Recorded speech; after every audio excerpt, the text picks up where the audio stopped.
Hard Believers. اليوم فرحان برشا de vous présenter un entrepreneur et pas n'importe lequel.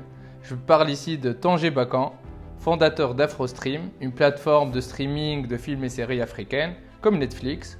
Au BIHA, il a levé 4 millions de dollars et il a attiré plus de 30 000 utilisateurs. Avant de lancer AfroStream, Tanguy a appris à entreprendre via plusieurs autres projets, comme il le raconte. Sachez que tout est possible, il suffit juste d'y croire. Stay tuned. Moi, ma première question, ce sera comment tout a commencé pour toi? Donc, tu vas parler un peu de toi et les raisons qui t'ont poussé à entreprendre, surtout. Bah, mon parcours est plutôt simple. C'est le parcours d'un individu passionné qui euh, a trouvé dans les films, les séries, un storytelling inspirant et qui m'a permis aussi de me construire et de m'affirmer. Et donc, très tôt, j'ai voulu reproduire ce schéma d'inspiration à travers le storytelling et la fiction euh, et le reproduire pour mes proches, pour mes amis. Et, et la meilleure façon de le faire, c'était de moi-même être euh, du côté de la création. Et donc, ce mindset de passer de la consommation à la création est quelque chose que j'ai acquis très tôt, de façon, je pense que presque naturelle. Je ne pense pas qu'il y ait un élément particulier dans les lectures que j'avais à 13 ou 14 ans qui a fait que j'ai voulu devenir un entrepreneur. Mais c'est plutôt le fait que je voulais apporter une solution aux gens qui m'entouraient et qui manquaient d'inspiration, qui manquaient de modèles de réussite. Et ce faisant, j'ai commencé à entreprendre. Justement, qu'est-ce qui s'est passé pour que tu lances AfroStream? Tu as toujours le logo, je vois. Toujours fidèle à ta boîte qui j'imagine, a été une expérience formidable. Moi qui connais un peu tes blogs, etc. Parle-nous un peu de ce qui s'est passé. Est-ce qu'il y a eu un déclic? Est-ce que c'était ton premier projet? Voilà. Alors, AfroStream, on y reviendra, a été une aventure formidable qui m'a amené dans les quatre coins du monde et a levé plusieurs millions de dollars aux États-Unis, n'est effectivement pas ma première expérience. J'ai créé bien avant ça différentes boîtes, d'abord dans l'événementiel à l'âge de 18-19 ans, puis dans la production audiovisuelle avec la production de clips vidéo pour des artistes de hip-hop en France. Ensuite, je me suis rapproché à nouveau du storytelling en produisant les premiers spectacles de stand-up en France à Paris sous une marque qui s'appelait Comic Street Show et qui a donné naissance au Jamel Comedy Club. Après ça, j'ai produit avec un ami très cher des pièces de théâtre, notamment une pièce que nous avons jouée en Tunisie qui s'appelle Couscous au lardon sur le couple mixte. Donc ça se jouait dans Paris, dans plusieurs villes en simultané. On a fait l'acquisition d'un théâtre dans le cœur de Paris qui s'appelle le Théâtre Montorgueil, dans lequel on jouait notre pièce. Et quand on est venu en Tunisie, on a joué plusieurs fois, je crois 2 fois au théâtre municipal de Tunis. Donc c'était top. Et suite à ça, à travers toutes ces expériences sur un laps de temps qui est à peu près une dizaine d'années, j'ai appris à négocier des contrats, j'ai appris à travailler avec différents partenaires, que ce soit des partenaires stratégiques, des partenaires en communication, des partenaires financiers. Je me suis testé en tant que manager et donc j'étais arrivé à un stade de maturité qui me permettait d'avoir la confiance en moi pour lancer un projet aussi ambitieux qu'AfroStream, qui est, pour ceux qui ne connaissent pas, un concept à la Netflix Afro, un service de vidéo à la demande par abonnement dédié au contenu africain, afro-américain et caribéen. Est-ce que tu as eu une expérience assez douloureuse ou, disons, un moment compliqué que tu as réussi à prendre et bâtir sur ce moment pour justement réussir et te lancer correctement? Oui, bah, de façon très simple. J'ai grandi en tant qu'immigré en France. J'ai toujours eu beaucoup d'ambition parce que dans mon foyer, je pouvais voir des gens qui avaient réussi. Tu vois, mon père a quitté le Cameroun à 19 ans pour étudier la médecine en France. Il est devenu médecin. C'était l'un des rares Africains à avoir son propre cabinet en France à l'époque. Je parle des années euh, fin des années 70, début des années 80. Ma mère l'a rejoint infirmière. À l'époque, c'est quelque chose de très rare. Donc j'avais ce modèle de réussite à la maison. Mais lorsque je sortais du cocon famille, j'étais confronté à une stigmatisation des gens qui me ressemblaient, qu'ils soient maghrébins, noirs ou asiatiques. Donc, il y a eu une sorte de clash comme ça entre ma réalité, ma confiance en moi, issue de mon foyer, et la façon dont la société me regardait. Mais c'était pas parce que la société me regardait d'une façon que mes ambitions devaient s'arrêter. Mais j'ai compris que la société n'allait pas m'aider dans mes ambitions. Elle n'allait pas m'apporter des opportunités, et il allait falloir que je les crée. Et donc, c'est aussi comme ça que je suis devenu entrepreneur. C'est parce que plusieurs personnes étaient là pour me faciliter la tâche, et il fallait que je me crée mes propres ambitions, mes propres opportunités. Et la seule manière de le faire pour moi, en tout cas, c'était d'entreprendre. Entreprendre, c'est quoi pour moi? C'est être à l'initiative de. Ne pas attendre que quelqu'un d'autre le fasse. Ok. Et on va parler un peu de routine et de quotidien, peut-être d'habitude.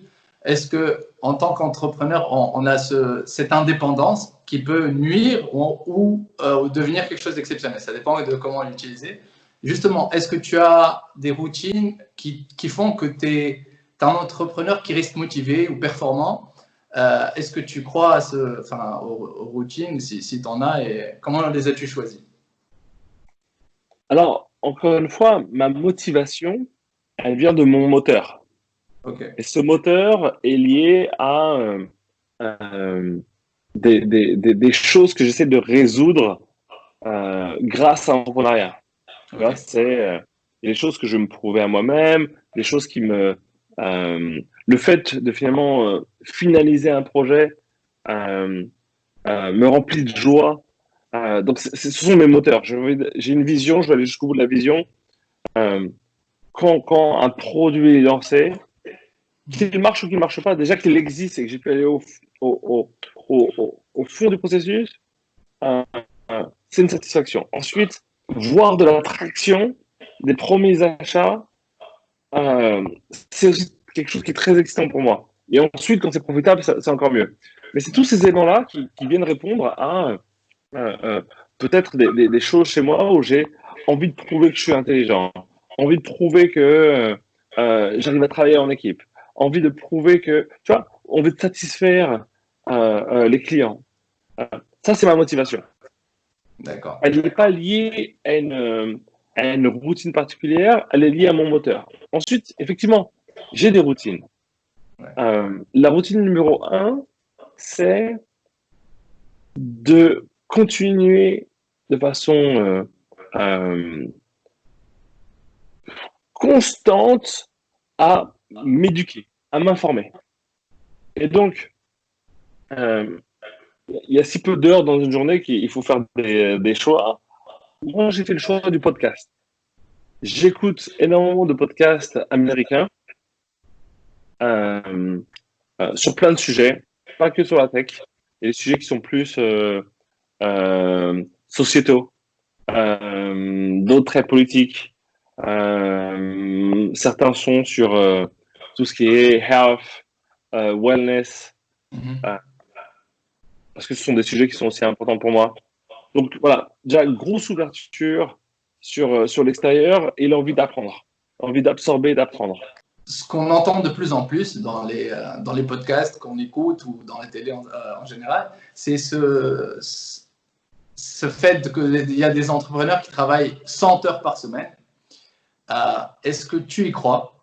Et si tu y crois, est-ce que c'est un si bon exemple pour nous? Enfin, des fois, on parle de comparaison, mais il ne faut pas trop se comparer. Mais c'est juste qu'il y a cette notion qu'on écoute beaucoup et qui peut frustrer quelques personnes qui disent « je ne travaille pas assez ». Est-ce que tu as une pensée vis-à-vis de ça? J'ai beaucoup de problèmes avec les entrepreneurs ou même les investisseurs qui prônent comme ça le burn-out. Parce que disons les choses telles qu'elles sont. Ils prônent le fait que l'entrepreneur ne puisse jamais se reposer. Donc, se reposer, c'est quoi? C'est recharger les batteries. Ouais. C'est être capable aussi de développer le lien social, familial, amoureux, qui est nécessaire pour tous les individus.